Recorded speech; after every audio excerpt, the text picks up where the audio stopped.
What if the scrapped special infected from Left 4 Dead were real?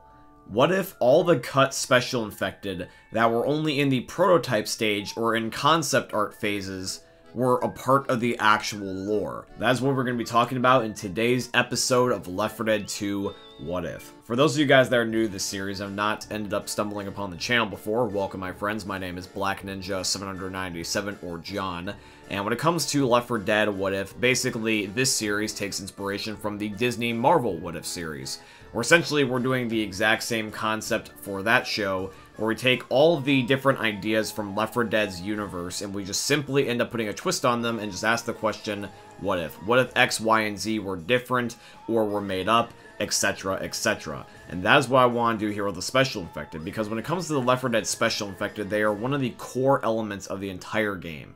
If there was no Special Infected, it would just not feel like a Left 4 Dead. Now, with that being said, how would the game differ if we were to add in these Special Infected? So, on screen here, you guys are going to be seeing a couple of different Special Infected concepts. And there's also going to be one more bonus with the one that's probably the most famous of all of these, which is going to be the Screamer. So, I'm going to be talking about these three main Special Infected, the Hellhog, which is going to be a cut animal, and then also the Screamer. The main reason why I want to choose these Special Infected and not every single scrapped idea is because, number one, is that these are the only ones that have concept art, as far as I'm aware, from the original source. So that means that we can actually see what they originally were intended to look like, and we can kind of gauge some ideas of how they were also going to function. And second of all, as well, is that I only end up wanting to include the ones that I can prove that they were even going to be a idea, not just something that was just randomly spread around on the internet by, like, let's say, the fans. Rather, I want this to be the ideas that Valve themselves had. Now, there's a couple different ways that we can proceed throughout this video. Now, the main one that I want to end up doing is I want to end up approaching the concept art in a literal sense, which is going to be just taking a look at the raw image and just basing it off of what we can see, and assuming that that's what the abilities were just going to be for these Special Infected, maybe even also a little bit of their lore. But I think what would be honestly the most fun is to not only take that method of thinking, but also end up adding in a little bit of just childhood creativity. You ever have it when you were a kid and you just question everything? You were like, oh, why this, and why is this because, and, you know, because, and honestly, your parents would kind of get annoyed, but it's a good thing to do, and that's how we learn, is just by asking questions. So I want to end up putting my own little ideas that I've come up with here in this video, and just apply them to these Special Infected and kind of make them my own. You guys can play along with me, because keep in mind is that these Special Infected never happened, so it's not like their ideas for their abilities are set in stone or anything. We can end up all coming up with some ideas down below in the comments, and I encourage you to participate with me. Let's play a little bit of a game. Let's see what is the most popular ideas for how that these Special Infected could have functioned, and maybe even give them a little bit of lore. Why don't we, shall we? So let's talk about all the Special Infected, but I think the one that we should start off with the most, because it's the most famous, is going to be the Screamer. So with the Screamer, we already know a lot about this guy, because out of all the scrapped Special Infected, this one is honestly the most, like, finished. So the idea behind the Screamer is that was originally intended to be the first idea behind a Horde summoning Special Infected, which you can see where I'm going with this. This was basically the first concept of an attempt at a boomer idea. Now, when it comes to the Screamer, his abilities were to end up seeing a survivor and then run away and do this ear-piercing scream and summon zombies. Very similarly to how the Snitch works in Back 4 Blood as of right now, which is really cool to see because this Special Infected got repurposed in Turtle Rock's Back 4 Blood, which I don't know if you knew that. The only difference is that the Screamer would have ran away from the survivors and would have tried not to die if all possible, which the reason why this was scrapped in the first place was for this very reason, is because nobody wanted to chase down a Special Infected. It kind of just proceeded to get annoying really fast, and that's why Valve cut it. But it would have been really, really cool to see, because it would have been the only Special Infected that would attempt to run away from you rather than attack you. The only zombie type that functions even remotely like this in the game is going to be one, and that is the Fallen Survivor. Now, the reason why I don't mind chasing down the Fallen Survivor is because he just gives you rewards. I think that this is a good repurposing of the idea for the Screamer running away from you, because if you just had to end up chasing him down and waste all your bullets, or your grenades, or even like just chase him down in general to have to melee him, and there's no reward, it would get really, really annoying. But the Fallen Survivor works because you get rewards back. You get grenades, you get health, all that stuff. So when it comes to the Screamer, if they would have perhaps like had him just stand still like the way that the Snitch does in Back 4 Blood, then I think he could have worked. But we're talking about the original concept stages. I think that all you really had to do, though, was just tweak this one idea, and then it probably could have worked. It would have been cool to have another Horde summoning a special infected other than the Boomer, because it would be nice to, like, rotate between the two. Now, when it comes to the lore, the idea is that the Screamer was supposed to be an insane asylum patient. That's why the concept art shows him in a straitjacket, which is really cool, and I think it's a really nice concept, although you could easily apply this logic to the Jockey, because the Jockey is very similar in nature to a, like, insane asylum patient, with them, like, laughing and cackling maniacally in the distance. It would have been really cool if the Screamer also had this effect, because if the Jockey laugh was on the Screamer, it would have, like, really sold the deal about, like, it being an insane asylum patient. I think that that would have really worked out in its favor. And you would also not only have a zombie that would function like the Boomer, but they would also be just as terrifying as the Jockey would be. Overall, I feel like that this special infected could have worked in its original state. It would have just been annoying, and it kind of would have been a chore.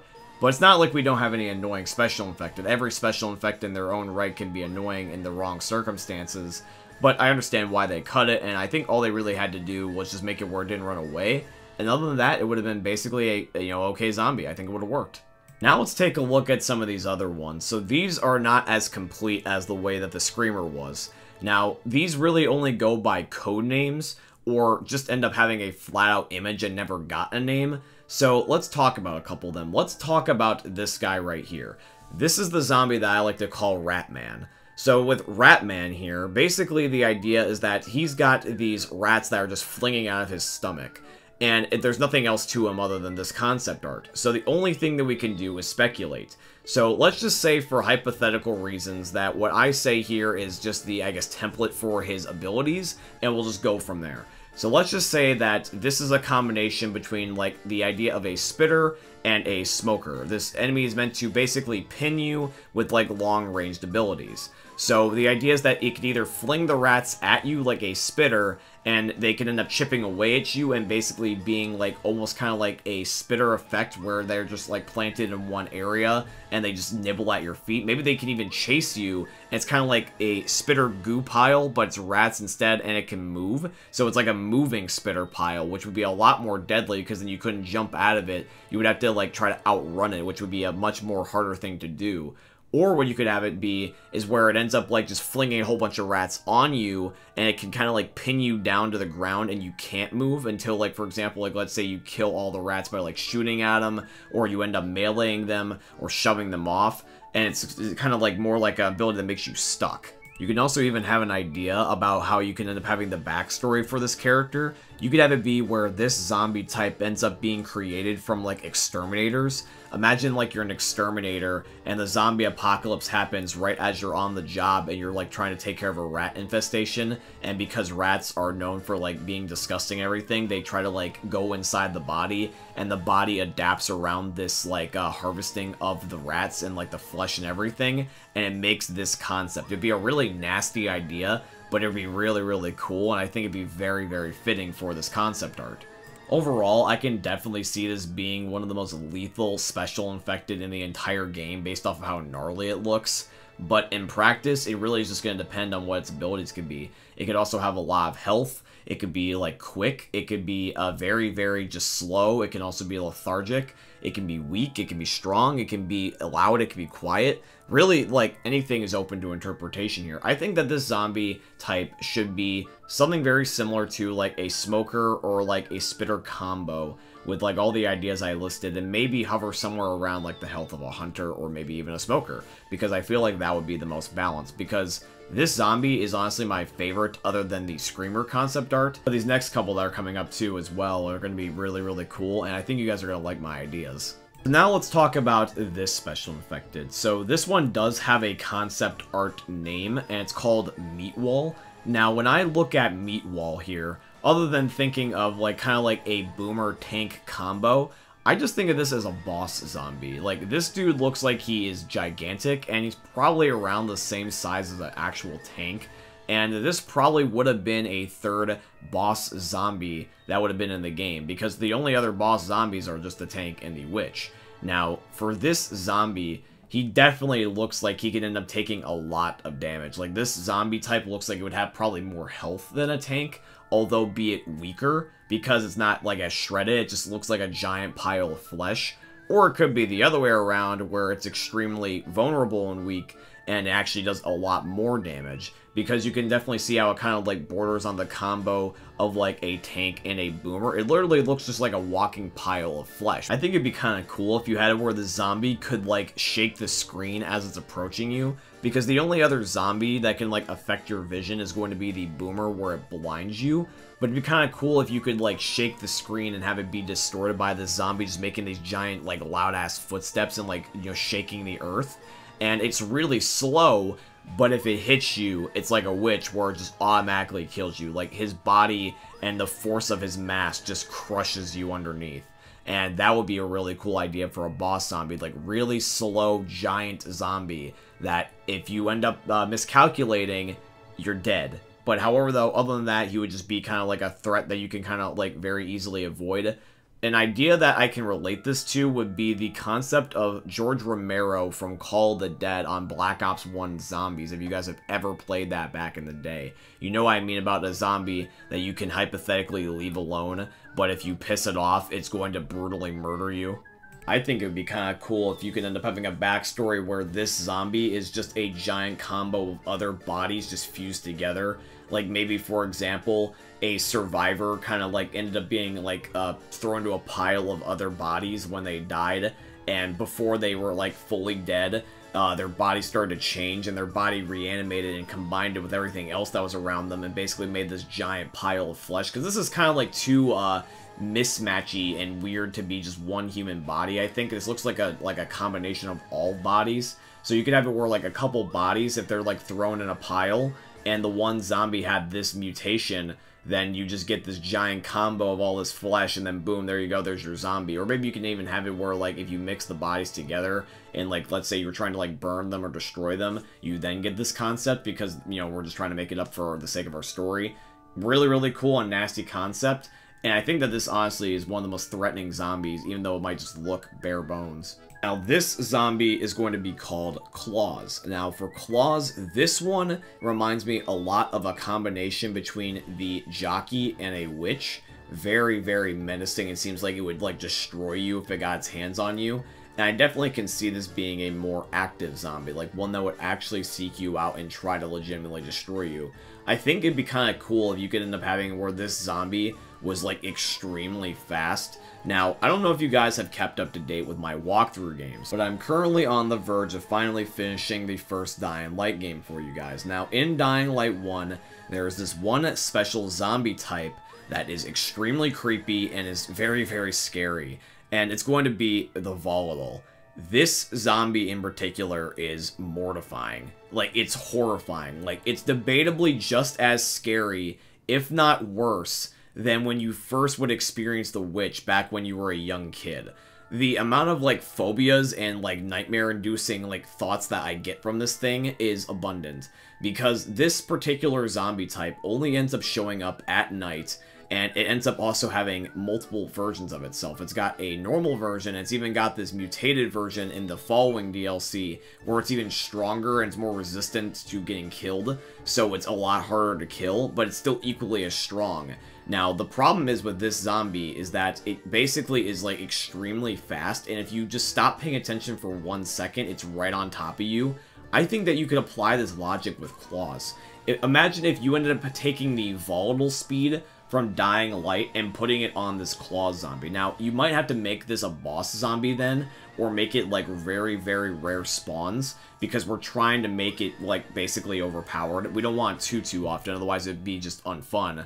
But let's just say that it's a boss zombie again. Let's just say, just like Meatwall, that it's another boss zombie. So that way now you got 4 bosses. So if you were to have this zombie spawn in, and it's like a Volatile from Dying Light, let's say that it has, like, I don't know, like, a couple thousand HP. Like, let's say it has, like, 2,000 HP, like, a little bit less than a full-on tank. And you would need to have, like, explosive bullets or incendiary bullets or even, like, grenades to kill this thing. because it will just be right on top of you. Now, that doesn't mean that it has to be overpowered and knock you down one hit. To make it a little bit more fair is that we're going to make it extremely fast. We also need to make it a little bit on the weaker side, because the reason why Dying Light's Volatiles work is because you can end up using healables really fast, there's an abundance of them, and plus also you have a lot of abilities that can usually allow you to dodge a Volatile or get away, such as parkour. So let's just say that this particular zombie only does so much damage, but like I said, it's just really, really fast and has a lot of health. For the backstory of this zombie, you could end up having it where, like, let's say that this zombie, before it was a zombie and it was a human, it, like, abused drugs such as, like, heroin or speed or, like, meth, and it made it so that way the drugs that were in its system when this person died mutated the virus in such a way that it allowed it to be extremely hyperactive and really fast and almost spastic in a way, and then that's when you get this psycho volatile movement that I'm talking about. Right, now we got one more, and this is a little bit hard to classify, and this is going to be the Hellhog. For those of you guys that didn't know this, there was originally going to be zombie animals in Left 4 Dead, and one of them here was the Hellhog. Now, for the Hellhog, it's basically just a zombie pig, and it's very similar to the idea between the Hellhounds that are from Call of Duty. Now, if you were to have zombie animals in Left 4 Dead, I can imagine that these would end up being something that would spawn in a little bit more often than a boss, but not as common as a normal zombie or even a special infected. I can imagine these zombies would end up spawning in specific areas of certain maps. So such as, for example, in like, if you had it in Blood Harvest, it would spawn a lot like on the farm, or if you had it even like, let's say, in like Death Toll, it would spawn kind of like in the foresty areas. But then if you have the more industrial areas or the more modern looking maps, I really don't know how you would spawn these things in, which can make it a little bit problematic. Unless you want to end up having just no logic at all and they just spawn in, or you just have other animals hypothetically too. But you need to like kind of like do a little bit of a balancing thing with that, because if you end up having too much, then it loses its value, but if you have too little, it also still loses its value. It's a very tricky and niche thing, which is why this is one of the hardest things, in my opinion, to place, because zombie animals in Left 4 Dead, I just feel like out of all these ideas, just would not work. I feel like the only way you can get away with a zombie animal idea is if you end up having the animal be specific to a map and had a different animal per map. So like, for example, the Hellhog could be on something like, let's say, Blood Harvest, and then every single other map has their own special animal. Or more rather, each types of maps that have similarities can end up getting this animal. So for example, you can have this animal on like Death Toll, Blood Harvest, and maybe even something like, let's say, Swamp Fever, but you have to have another animal for the more like modern maps such as Dead Center, No Mercy, and The Parish. Let's just list off a couple of different zombie animals and just see which ones would work and which ones would not work. So I think that you can still keep the Hellhog, but they would have to be on like foresty maps or wilderness theme maps. And if you want to have more modern maps, such as like the ones that are set in like an industrial setting, you need to have animals that would fit that. Now, we don't want to necessarily copy Call of Duty and have wolves or like dogs. So I'm going to list off 3 special zombie animals that I have in mind. And you guys can just let me know what you think about these ideas and what maps would fit these zombie types best. Now, these are going to be the animals right here in addition to the Hellhog. You can end up having a zombie elk, or maybe even perhaps a zombie deer. You could have a zombie horse or a zombie donkey, and finally, which I think is the most fun, is a zombie bear. Because out of all these zombies, the bear sounds the most intimidating, and I think could be the most menacing, and it just sounds overall just extremely cool for a concept of a zombie animal.